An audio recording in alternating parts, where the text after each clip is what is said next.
everybody, and welcome to our first HBXL Masterclass, which is fresh off the heels of our Power Hours. And again, I would love to welcome Simon Lazarus of the Better Business Group, one of HBXL's valued partners who provide business mentoring specifically to SME building firms and also advising on the client side, the homeowners. Today's focus is price and profit for builders. Thousands of firms have benefited from Simon's and his team's advice, and under his tutorage they are significantly more profitable and also running companies, I would say, who've got a better work-life balance perhaps. Obviously running a building company is pretty stressful at the best of times. Simon, tell me, how much work has the Better Business Group monitored for and on behalf of building firms, would you say?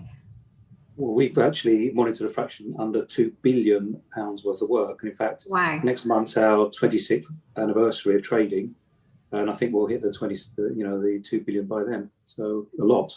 Wonderful. So HBXL, we're 21 this year and you're 26. So between us, there's lots of business experience in helping building firms. So we're really fortunate to have your time here today, Simon. Firstly, I hope you don't mind me saying, but Simon unfortunately has been suffering with COVID. He's now well on the way back to normal. But if we have a little bit of a coughing fit or anything like that, we apologise. But he's been recovering, and so glad to have you, Simon. Pleasure to be here, Joe. Thanks for that. Cheers. Before we get to the number crunching, I just wanted to kick off with telling you a few words from our perspective why we think pricing for profit is really important. And off the back of today's session, you will have your own opportunity to speak to Simon directly. He's absolutely delighted to give you all an hour's free of charge advice and mentoring about your own approach to running the business and the profits and the way that you're calculating the profit for your business, and is it the right way? So yeah, do make sure that you write his phone number down at the end of today so that you can benefit from your free hour with Simon. And on the note of grabbing a pen and paper, there's loads to take down today. This is one of our more technical sessions. Than some of them have been a bit more kind of theoretical and I guess a psychological mindset as to how you run your business. Today we're talking about the maths of calculating profit. So grab a pen and a piece of paper because you might want to write some notes down. But starting with the absolute basics that you've got to be thinking about for every project is obviously the actual build cost. I'm stating the bloody obvious there, so apologies everybody for that. But it's more difficult than people kind of give it credit for. It's actually where the profit can be made and lost for a start. If you get the job cost wrong, and it's easy to get things wrong, perhaps you're working really late, you're estimating late into the evenings, or you're doing it on the weekend, you've been harassed by clients chasing you for quotes. Maybe you're in a really positive position like a fair number of firms at the moment. There's work coming out of their eyeballs and they're trying to quote it quickly so they can secure this work. But actually, in doing that and not doing it right, you might be setting yourself up for a loss that you could have avoided. So using the latest software, something like Estimator Express from HBXL, shameless plug, sorry, but it massively helps the way that you estimate and make sure that you cover everything, not just the materials, the labour, the plant, the subcontract, the sundry, but it's also thinking about things like wastage. How much wastage is going on, what theft is there, what kind of damage is there to plant and machinery that you have to cover. And also inflation, because after all, right now prices are rocketing on lots of things. We've all seen timber go up, 50% since last summer. We've got PIR insulation rising, UPVCs rising, everything. So you need to be ready to quote, including inflation. Otherwise, you're just paying for it out of your own pocket, aren't you? And that's a ridiculous position to be in. The other thing is overheads. That's item 2. And we're going to be talking about overheads in more detail in a minute with Simon. But often we forget the day-to-day running costs of the business. those need to be added to each and every project. And if you don't, you're going to, might be thinking that you're making a profit, but we'll see from Simon in a few minutes that actually that might not be the case. So really keeping an eye on your overhead calculation. And the next thing, obviously, is the profit itself. So adding that onto the job cost plus the overhead and then calculating our profit. We'll see why that makes such a difference in the presentation that Simon gives us in a minute. I mean, after all, what's the point of running a building company if you're not in it to make money, you're just in it to make a wage? Why is that important? Well, you carry a lot of risk running a building company. You're not doing it for your health, because that's often impacted by running a business. If it's not blood pressure, it's literally physical damage, shoulders, knees, everything. It's a physical game building. So you need to be pricing for profit for some reasons we're going to talk about in a minute. But Simon, you've talked before about the toll that running a farm can take on a building company owner. Perhaps you could pass tell us a bit about that from your perspective. Well, no doubt about it. Being a builder is a hard job. You do a physical day's work in all weather conditions. After that, you can go and visit new potential clients. Then you go back home and work on the quotes. You might do that 6 or 7 days a week. We regularly get manual quotes from builders 1 or 2 o'clock in the morning. I'm thinking, you've been doing this all week. How accurate can that price possibly be? And more worryingly, in a few hours' time, you're going to work on a dangerous site with dangerous machinery. Yes. I mentioned in my previous webinars, about half my builders are divorced. They have no private life. They're continually either working or quoting. In addition, physically, as you said, their backs go, their knees go. And working this way is great whilst you're young, fit and able. But do people really want to be working on a cold, damp, building site when they're past retirement age? This is what they need to be thinking about now. Yeah. So that's why profit matters so much on a personal level. I mean, profit isn't a dirty word. I know sometimes people find it difficult to talk about, and that maybe it's a nice to have. It's actually critical for other reasons as well, like it being a buffer to times that are maybe a little bit leaner. Maybe work gets a bit quieter. We all know the peaks and troughs in the building game. You can go really, really busy. 2 buses come at once, and then it's quiet. And who knows what's going to present itself during these COVID times. Long may it stay busy, but you never know. And you need to be ready for those quieter times. Stating the obvious. Also stating the obvious is that every builder is going to get a bad payer, a debtor, sometimes impossible to chase and recoup that money. It might be that the client goes bust, or they're just a bit dodgy. Who knows? We've all heard of cowboy builders, but cowboy clients are pretty prevalent as well, aren't they, Simon? Well, yeah, you hear plenty about cowboy builders and road traders, but you hear almost nothing about the cowboy customers. And it's really common that clients try and get out of paying the last payment on the job. Yeah, it's outrageous, isn't it? Yeah, it is. The problem with the building industry is there's no job you do that somebody can't find a fault with and try and use that as an excuse to withhold payments. Unfortunately, a lot of builders invite the problem. Their payment schedule leaves too much money towards the end of the job. And it includes extras, which they should have charged weeks previously when they did that work. So just inviting a problem and giving people a reason to try it on because there's so much money at stake at the end of the job. And often it's just not worth the cost and aggravation to try and pursue these debts. So what do the builders do? They compromise. They knock a bit off, which is coming straight out of their profits, not out of their turnover. Everything they knock off at the end of the job is straight off their bottom line. So the smart way is to know this is going to happen, anticipate it, add a bit more profit on each job so that you've allowed for it when it does come. And if it doesn't come, you've got a bit of extra profit. So you're playing it safe through your planning for profit. It's quite tactical here. It's thinking about the likelihood of what is going to happen towards the end of that project. So we've talked about buffers there, but obviously I'm sure most building firm owners are pretty aspirational. Like, you don't set up your own building firm just to just necessarily be a builder. You want to perhaps go from being a joinery firm to doing home extensions. Maybe in the future you want to get into new build development, or maybe you want to retire earlier. we get that a lot. We get people in their 40s phoning us regarding their software, and they want to retire by the time they're in their early 50s.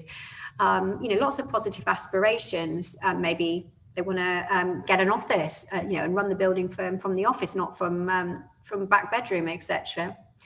There's obviously a bit of a problem here, Simon. What's stopping people from achieving those objectives, those aims? What's getting in the way? Well, the main reason is they found their comfort zone. They found a system that works.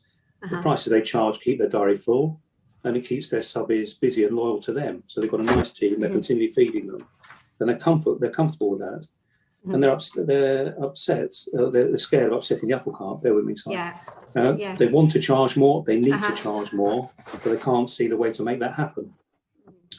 So rather than charging the customer a bit more, what they do is they end up either trying to cut their costs or take on an extra job to fill the gap in the year. Yeah. And as you said, builders set up their building companies to build up an asset, to pass something on to future generations. They don't do it because they like the building game, that's for sure. Yes.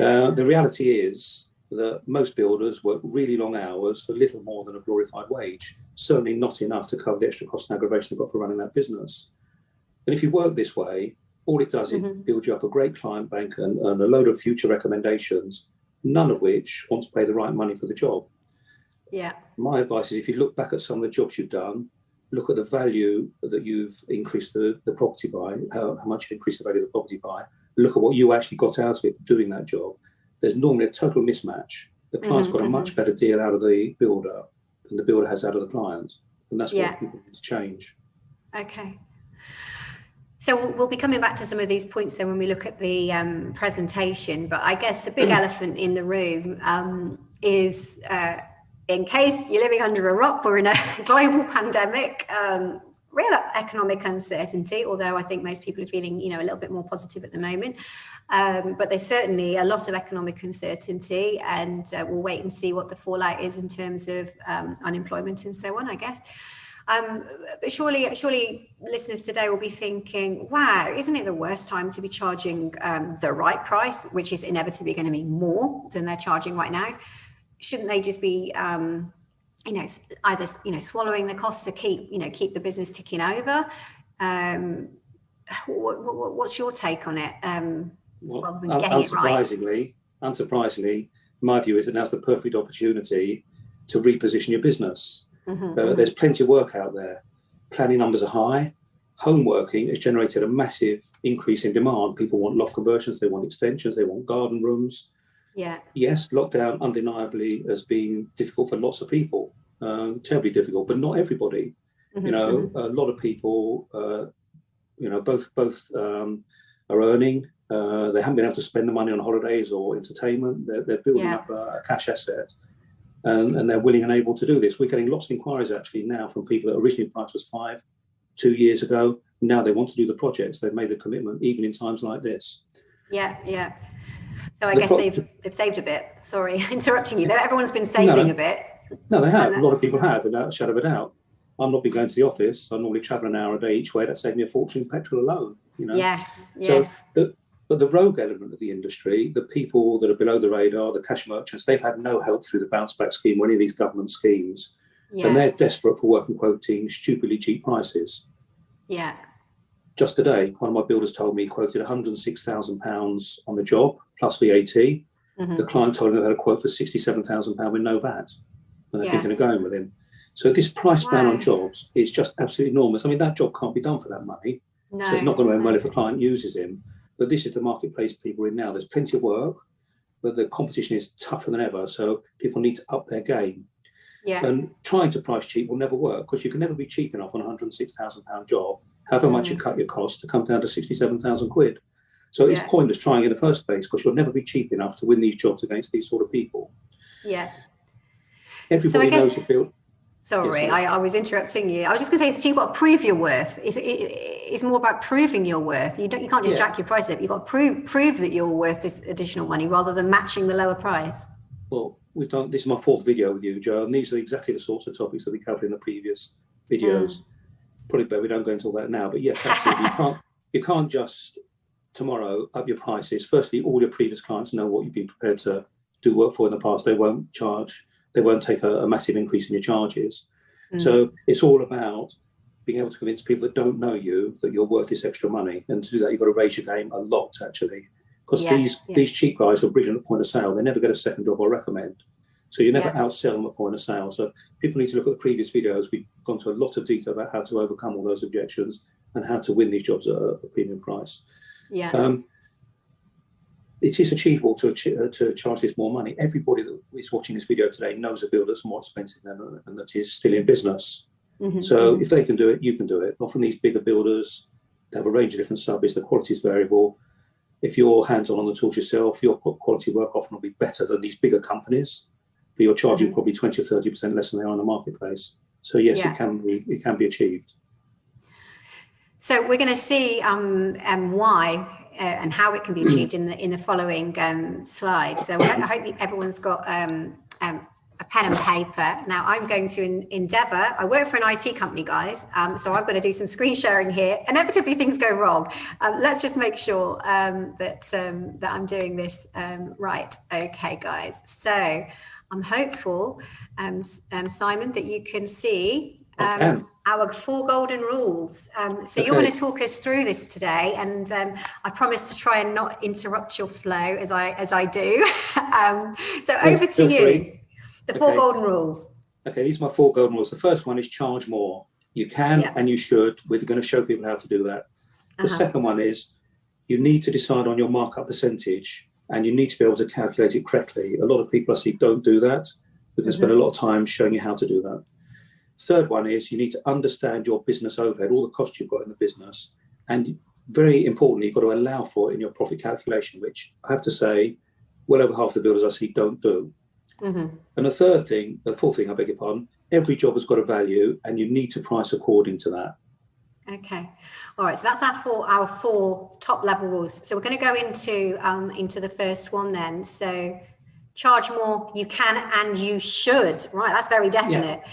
Can they really charge more, Simon? Tell me. Well, the reality is that most builders aren't charging what they're worth. If they're honest, they know it. I've been mentoring builders for 30 years and I've met less than probably a dozen builders that are truly charging what they're worth in the marketplace. So without a shadow of a doubt, virtually everybody listening to this will be able to charge more than they are now. Just look around you in the marketplace. Don't concentrate on these cheap builders that can't do the work for the price they're quoting. Look at the builders above you. Look upwards at the guys that are charging much more than you. If they're doing it, you can do it. Okay. So I guess what we're saying is you work really hard all year, making good money, but really, what's the bottom line at the end of the year when the accountant's taken a look at your accounts? So I'll move on then. So will the client really pay more? Okay, hang on. My golden rule number 1: charge more you can and you should. Generally, most builders, they've got work booked in and they're earning a reasonable wage. They feel that if they put their price up, they'll lose work. Yeah. They're very surprised often when the accountant does the books at the end of the year and they made a loss or a very small profit. They think they're trading profitably all year round. They're not doing management accounts every month. So it's a real shock at the end of the year. So all this is about setting the business up in the right way now, so you know month on month that you're earning good money. Yeah. Okay. All right. So would you want, I'm in control of the slides here, Simon. Do you want me to move you through? No, that's fine. Well, as I said, have no doubt you can charge more. Any job you've ever done, the customer could have used somebody cheaper. Any job you've ever done, there are builders out there that charge more than you did, and they're still in business. So forget what feedback you're getting from the clients about how expensive you are. It's irrelevant. Take a look at your business. Look at where you want to be. You can definitely charge a premium. Okay, let's have a look at the next slide. Okay, so this is the problem that builders have. You put your price in, they always try and knock you back. They always tell you they had a cheaper quote. They really want to use you. If only you could match the cheaper price, they'll give you the job. And also when they don't use you, if you phone them up and say, I'm just phoning up, what happened? Are you going to use me? Sorry, mate, you're far too expensive. They're not going to tell you that your vans are shitty, you stank of garlic, you walk through his house in muddy boots. You're only ever going to hear that you're too expensive because it's non-confrontational. And everybody knows there's cheap builders out there, so it gets you off the phone and out of the way. And in interrupting you there as well, that first point is a pretty cheap negotiation technique, isn't it? Really saying, if only you could match the cheap, everyone is going to say that. There's, they're not going to say anything else, are they? Well, no. When's the last time a customer ever turned around and said, Joe, that's much cheaper than I thought it was going to be. That's brilliant. Can you start next week, please? Of course they do. It's just natural, isn't it? Whatever price you put in, they're going to try and bait you down on. So you have to understand the realities of this. Okay. The true reason that most builders aren't able to charge the price they're quoting for is they haven't sold themselves correctly. They haven't given people a reason to choose them and pay the extra as opposed to this cheap price. It's brilliant at point of sale. That's the main problem.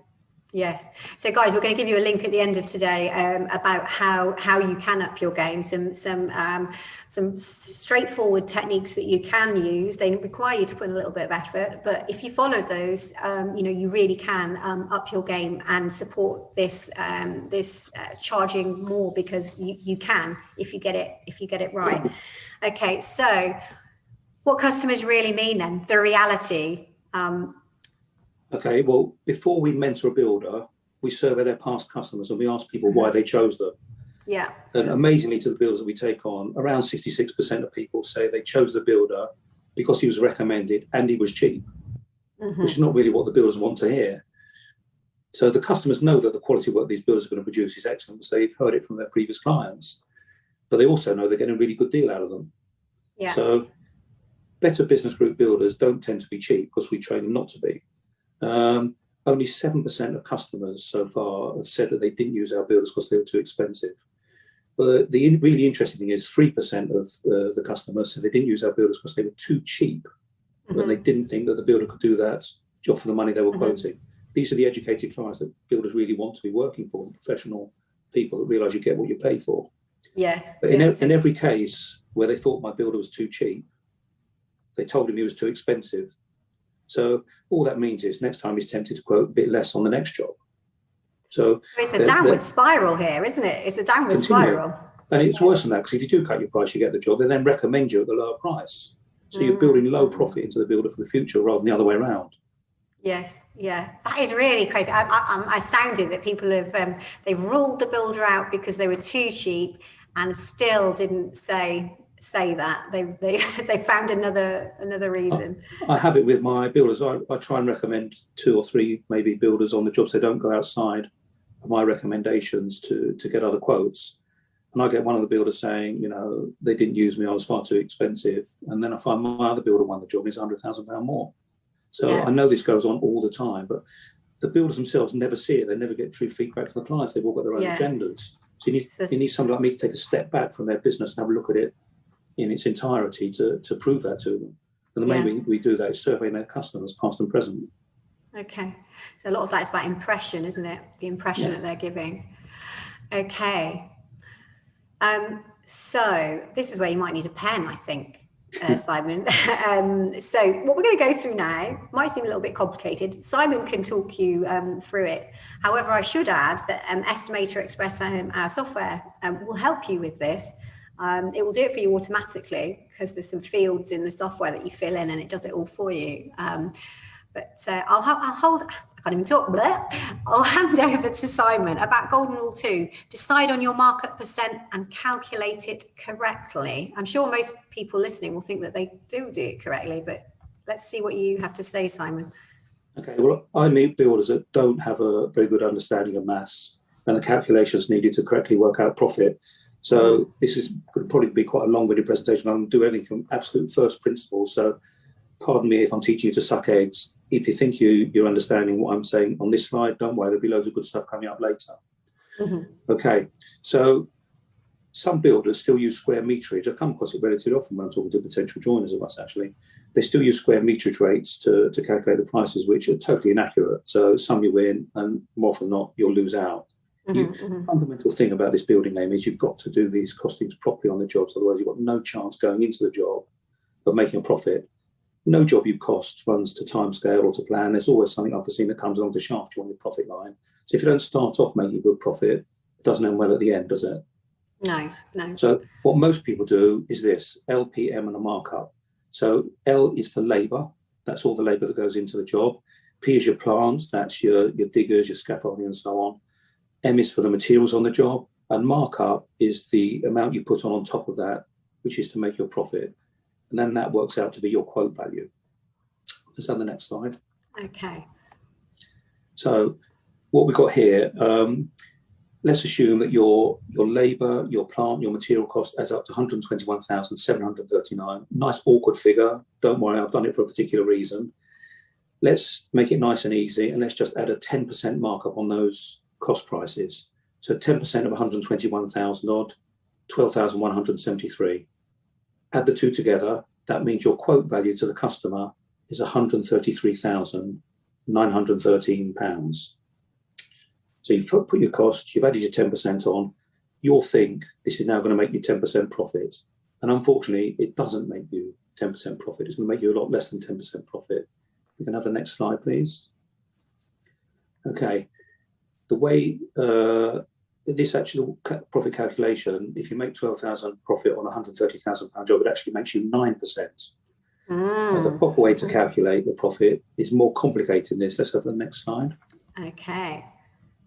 Okay, so the actual formula to calculate your profit is your profit in pound notes times 100 divided by the selling price. You've got a little formula on the right-hand side of the screen there.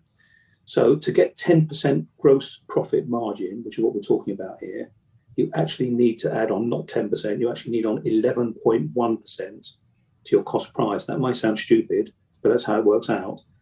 So if you look at the figures a bit further down, 11.1% of the 121,000 that we plucked the figure out at the beginning is actually £13,513 markup over the costs. Add this into the cost price. Your new quote value is now £135,252.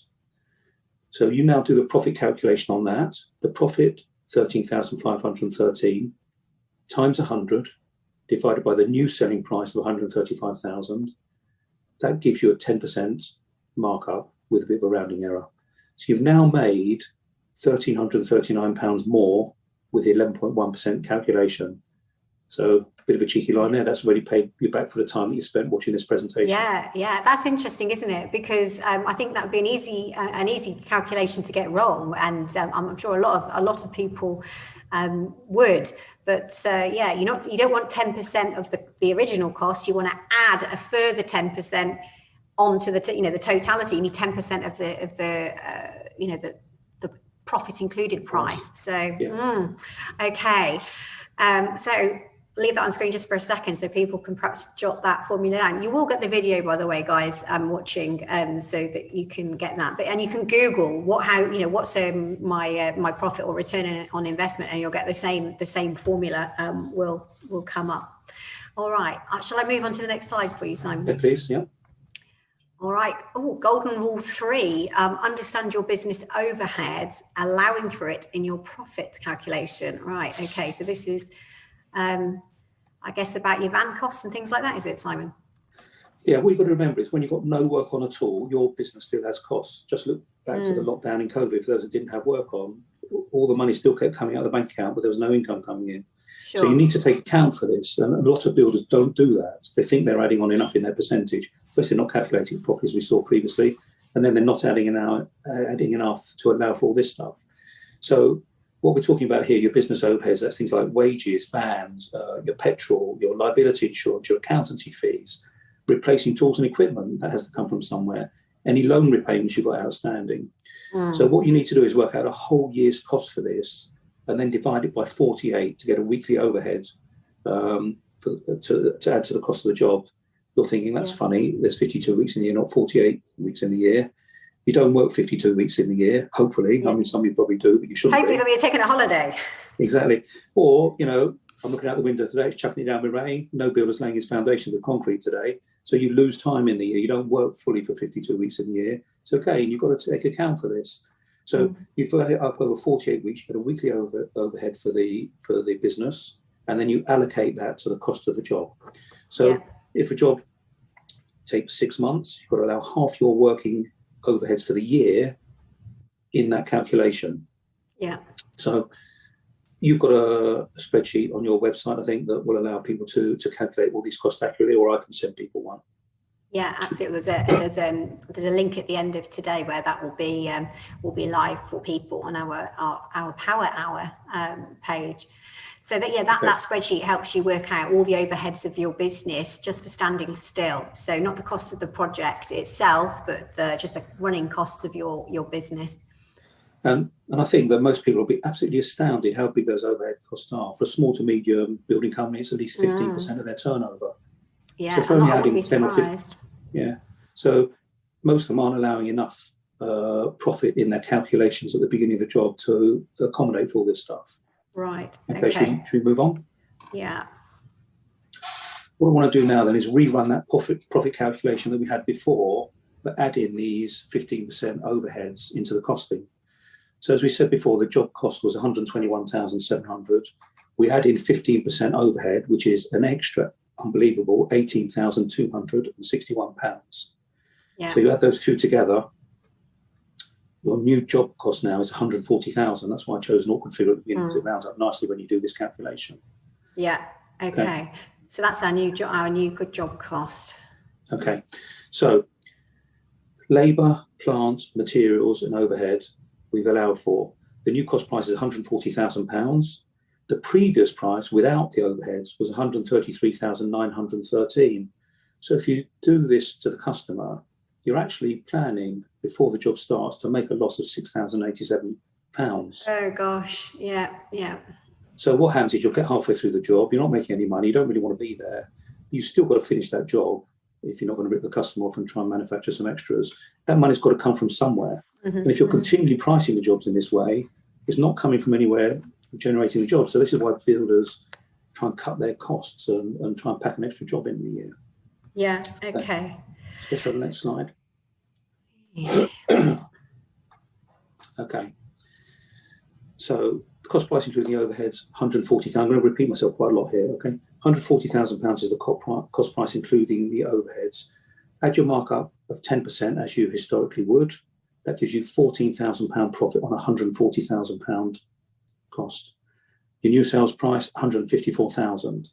So great news, we're making money. We've made £14,000 on a £154,000 job. If we go back to how we calculated the profit times 100 divided by selling price, we're still making 9%. We're making £14,000 in pound notes, but it's still only 9% profit. Yeah. Next slide. Yeah, so that's interesting. So now just really quickly before I go to the next slide then. So we've added in so we've got the job cost, we've added in our overhead, we've slapped 10% on, we're making money, but only at the rate of 9%. So if you're doing anything less than this price, you're not, what's the point? Because I guess lots of things will come up within the project, which are going to eat away at that. Right, okay. So that leads us to golden rule 4. Before we do that, let's just go back for action. So to go back a slide, sorry. Yeah, so to make a good profit, people need to do these calculations, and I'm sure that for a lot of people listening to this, it's going to be quite overwhelming. You are very brave at not putting a plug in for yourself. The good news is Estimator Express, which I'm a really big fan of, will do all this really quickly and easily and accurately, and a lot more as well. So we know builders are doing lots of quoting because your estimating service is chock-a-block at the moment. So what we need to do is have now look at what they need to do to make a bit more profit in the current climate. Let's have a look at this slide. Cool. Yeah. Well, sorry, just picking up on that. Yeah, I never like a shameless plug, but yeah, just go back into that. So the software will do your job costs, so the basic costs, your plant materials, your labour, your plant, what have you, on top of which it then allows you to put in your overhead percentage. And then when you apply your profit margin, it's applying the profit margin to both. So say you've added in your 15% overhead or value, you can then add your profit margin on top, and it's calculating that properly for you. So you don't even have to do the maths. It's doing it all for you. So golden rule 4 then, thanks for giving us a plug. I'm glad your customers I'm glad your customers get a lot out of Estimator Express, because I guess not only is it doing the job accurately, it's helping them win the work because it's producing a really professional quote. And what we were talking about before about impressions, and especially trying to win over a more discerning client, you need to evidence where this money is going. And I know what I would do, you know, if I was given an email 2-liner with this is going to be the price, or a text message worse. I mean, Simon, you told me that customers send a text message sometimes, it's going to be 67k on text. I mean, come on, you know. It said, without viewing your site, my quote to do the building extension, decorate it, and finish off, including rubbish removal, is 67,000 quid. Please let me know if you want to go ahead. And that was his quote. It's ridiculous. Yeah, I can't even believe it. But anyway, back to the golden rules. That's just me sounding off a minute there. Okay. Every job's got a value. Got to price for it accordingly, Simon. Yeah. So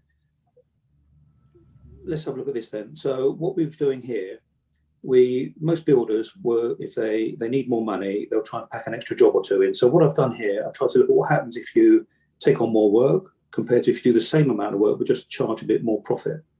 So we've got our same job here. Base price is £140,000. Labour, materials, plant and overhead. Oh, thanks for that, Joe. Yeah. So that's on the top left.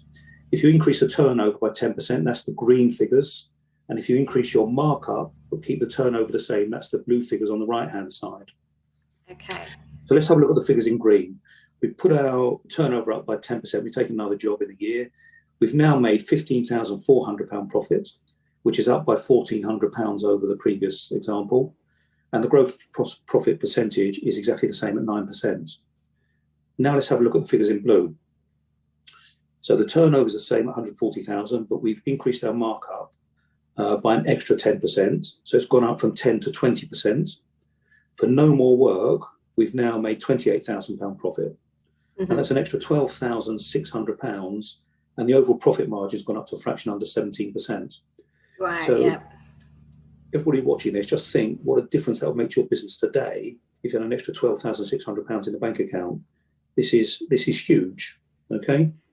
This is interesting, if I can interject. So you've done just the same job. You've obviously not packed in more. You've not made life more stressful, and you've not been running around like a crazy fool. Same job, thinking carefully about making sure you've got your overhead in your initial job cost calculation, and then increasing your markup. So I know that there are kind of a couple of simple adjustments, and people think, how can I double my markup? Well, again, it comes back to this whole, giving the right impression and impressing the client. Oh. I think people just have to assume for now that what I tell them is true and it can be done. And we can go through how to do it later if people want. Yeah. So these are the important things to consider, what a dramatic change it makes. So this isn't just helpful for the business, it's life-changing. It means you get a bit of private time. If you can charge the right money for these jobs, you don't need to do so many in a year. It's a smart way to do it. And also you can give the clients 110% attention. You're more selective in the jobs you want to do. Give them 110% attention rather than spreading yourself too thin and winning nothing. So you're winning the jobs that are worth having at the right money. Okay? Yeah. Okay, so what I want to do now is extend this a bit further, actually. If you can have a look at the next slide. Okay, so the first three columns on the left there are the same as the previous slide. We've added two more on the right. So rather than increasing the turnover by 10%, we've increased it by 20%. And then on the final column on the right-hand side, the dark blue one, we've increased the markup by 20%. So it's now 30% markup over all the costs. So as you can see on that final column, we've now got a turnover of 140,000 still. We're actually making £42,000 profit. The sales price is 182,000. Okay, by the time you added your 42,000 markup to 140 costs, 182,000. So you can see here your profit is actually 23%. Wow, yeah. Which is doable, and this is where people should be aiming to be. And I'm sure virtually nobody listening to this today is charging that sort of a profit margin on their jobs. Okay, so you need to really look at the previous webinars we've done. We go through everything about how to market yourself, how to present yourself, and everything you need to do to persuade people that you are the right builder to use. And if they want you, trust me, the right clients will beat the path to your door. They will want to use you, they will want to pay your premium, and they'll go by your contract and your payment terms as well. So it's win-win-win all round. And what you're doing here is you're making yourself attractive to the right sort of customer. The people who want something for nothing, the people who want to pay £67,000 for a £106,000 job, they won't be responsive to any of this whatsoever. And you should worry about that, because you don't want to be working for these people. You want to be working for people that are going to earn you some money. That's what you went into business for. this is what gives you your legacy that you can pass on as an asset. Okay. Yeah. Okay. So I know here, Simon, there's a however here. Yeah. What this is doing, though, this is ensuring that people make a profit on the job they're doing. What it's not doing is making sure they're charging the right money for the job. Mm-hmm. So let's have a look at the next slide. This is where a lot of builders are. What you've got to ask yourself is, are you subsidizing the customer? Now, that might sound a really strange thing to say, but are you working from home? Does a family member help you with the paperwork? Are you on the tools yourself? Are you keeping your overheads as low as possible? If you're doing all these sorts of things, in reality, what you're doing is you're adding these profit markups onto a very low cost base. And rather than keeping this difference for yourself and to make the business more profitable and to have cash to expand the business, what you're doing in reality is you're passing this cost saving onto the customer rather than saving it for yourself. Okay. So more established builders have these costs, and you have to account for that, thanks to that. So more established builders, they've got higher overheads. When they add their 20 or 30% markup onto their cost base, they're far more expensive than you are now. They're still in business, they're still winning work. So unquestionably, it's there to be had. The question you've got to ask yourself is, what do I need to do to be more like these builders so I can command this price in the marketplace? But have no illusion that it can be done, because you all know people that are doing it now. Isn't it? So this builder is always going to be cheaper than a bigger company because he doesn't have this overhead that he's carrying with him. So he's always going to appear good value, really. Absolutely. Yeah. And when they get under profit pressure or they've got a bit of cash flow issues, what they do is they cut their costs. They don't look to make the business sustainable by charging the right money. Yeah. They try and cut their overhead down as much as they possibly can, or take more work on, which gives them even less private time, you know, and speeds up the time when they're going to have an injury. Sure. So this is a really important slide. It might sound a bit stupid, actually, why you need to cost as though you're in the future, okay? We haven't got a DeLorean, but... I know, I was going to say, yeah. What you've got to think of is, where do I want to be in this business in 5 or 10 years' time? And inevitably, builders didn't start a building job to be back on the tools themselves and doing the same job they did as a subby. Mm-hmm. They want to come off the tools. They want to have a bit of an office, and that will incur staff costs, office costs. Yeah. Also, as soon as they come off the tool, which is a big transition, they're not revenue producing anymore. They've got to pay somebody to do what they were doing on site. So they're a cost to the business. So all these things are going to cost extra. And you have to account for that now if you want to be able to do this in the future. There's not going to be a magic wand waved over the business where all of a sudden you've got a load of profit and you're going to be able to pay for all this stuff. If you're not making the profit now, you can't do these things in the future. So you have to look at where you want to be in the future and work backwards as to what do I need to be charging now to enable me to have the money to do this. Mm-hmm. Ah, interesting. Yeah, I get you. So my guidelines for when you're charging the right money: you're not on the tools yourself, you're renting an office, you've got one or more paid employee in your office, you're paying yourself a regular income because you're always the last to be paid, you're putting money aside for a pension, which a lot of builders I talk to don't do, and you've got money in the bank. You've got it as a buffer, like you said right at the beginning. Things like COVID, people needed a buffer of cash flow. Many builders work hand to mouth and use the deposit for the next job to help them finance their business. So when you've got all this in place, then you know you're charging the right money for the job. So you can do this exercise, I guess. I'm interrupting you there, sorry, but you could do this exercise using the free business model spreadsheet from HBXL, or you can get it from Simon as well. You can have a play with putting these costs in, say, and make an allowance for your office. I mean, clearly, we're not all having offices. As you can see, I'm working from home today, as is Simon, under kind of COVID guidelines and so on. But, assuming in the future that you have an office, put your rent in there, for example, put in someone to do the estimating or your administration, put in a line for your pension and so on. And then you can start to see, well, okay, this is the price of the job when I've added all of that in. And you can start to do that, and you can even do it in increments. You don't have to do it all on day one and slap it all up. But at least then you've got a sense of what it should look like to build up to. Sorry, it's all right. You also have to, Laura, because you preempted my next slide. Oh, so sorry. It's all right. So my advice is, look at the last 3 jobs you did, add in all these extra costs, and see if you would have made a profit. You won't have done in most cases. So talk to me, you know, and we can talk you through all this sort of stuff without a shadow of a doubt. And this is really important to do. It'll bring home just how differently you should be running the business. And this is what you need to be to have a successful business in the future. Yeah. Okay. All right. So a quick roundup, I guess, because we've covered quite a lot of ground. Okay. So number one, charge more. You can and you should. Hopefully I've proven that to you today. You need to decide on your markup percentage and calculate it correctly. You need to be aiming to add on about 30% over all your costs. You need to understand the business overhead, and you need to allow for it in your profit calculation.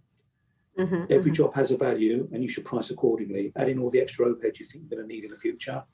We calculate your price on that basis. Those are the price you need to be charging today to enable yourself to do this in the future. Okay. So lots to take in there, guys. And as I said before, we'll send you the video after. But obviously, you can speak to Simon. Actually, I tell you what, I've stopped screen sharing there, but I should actually go back into that, because there's I think we got your a précis of how you can help. You can help. Time for my shameless plug, isn't it? Yes. So, we're happy to spend a bit of time with all you free of charge. So we'll feed you back on your last 6 jobs. You let us know who they were. We'll survey them. We'll let you know why they chose you, what they thought of you, how good your grades were, and so on. I think you'll be surprised how good the grades are on the work you did and how poorly they rated your price. So we'll also give you a 3 hours business mentoring. We'll go through from start to finish how you're working, have a good understanding of where you are now, and then we'll give you some idea of a plan that you'll need to put together to move the business forwards. We'll help define what your profit margin should be based on the type of business you've got. We'll give you feedback on what your clients really think about you, and we'll find out all these changes that you need to do. And more than that, if you want to join our group, we'll help you day to day on every aspect of your business. Do you want to click on the next one? Yeah, absolutely. And after all, again, just interrupting you, I mean, a lot of builders out there, they'll be feeling that they don't have a lot of support. There is not a lot of support running a building firm. You're kind of going it alone a lot of the time and shouldering that kind of that stress with little time to think strategically about the business. So it's a really good opportunity, Simon, to have a chat with you about it and get, as you said before, take a step back and get some impartial advice on how to positively move the business forward. Benefit we have is we watch over 600 builders. I know who the successful ones are. I can see how they're working, and what we try and do is use all that expertise with the people that are coming up behind them, maybe 4 or 5 years behind them in size and stature. When we help them avoid all the costly mistakes those builders made in the first place. So you can leapfrog quite a few stages by taking this advice. Excuse me. Okay. So back to shameless plug from our side. I think I've said all this before, so I'll be brief. You can obviously find out a lot more on the hbxl.co.uk website. So our software Estimator Express is one of a range of software tools to help building firms. It's the software that will help you price the type of jobs you want to go for. So it does all the materials, the labour, the plant, the subcontract, the sundry, as I've said before. Prompts you to add your overheads, as we've been talking about. So it adds those to your calculations. You can then put in your margin. It does all the maths for you.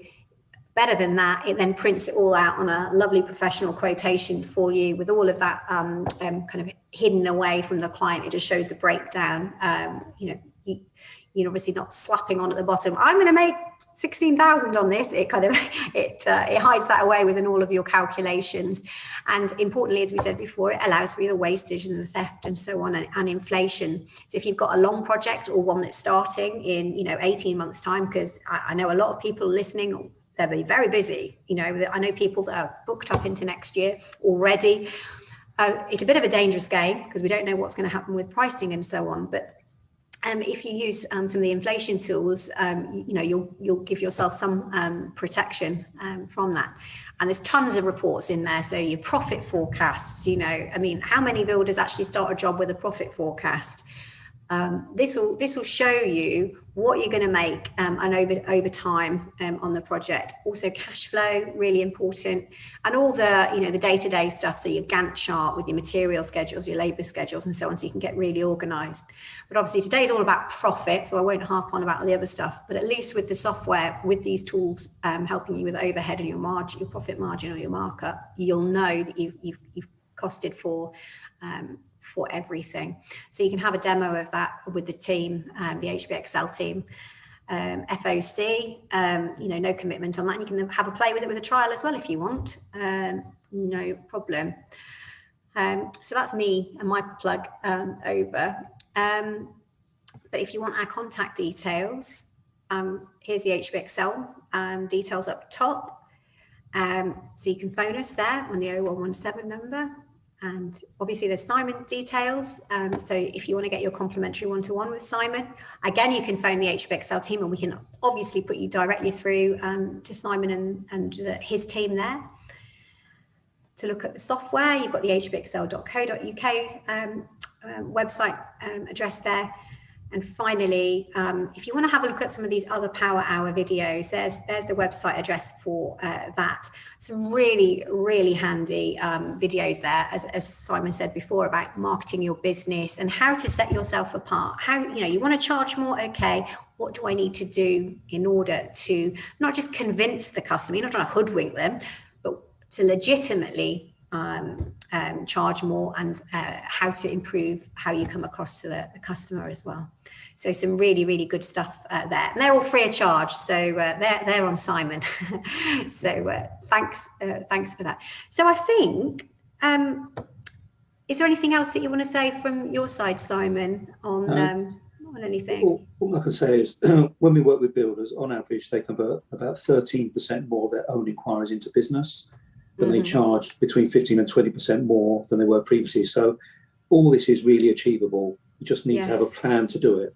Okay, so give us a shout. We'll talk through it for you. Cool.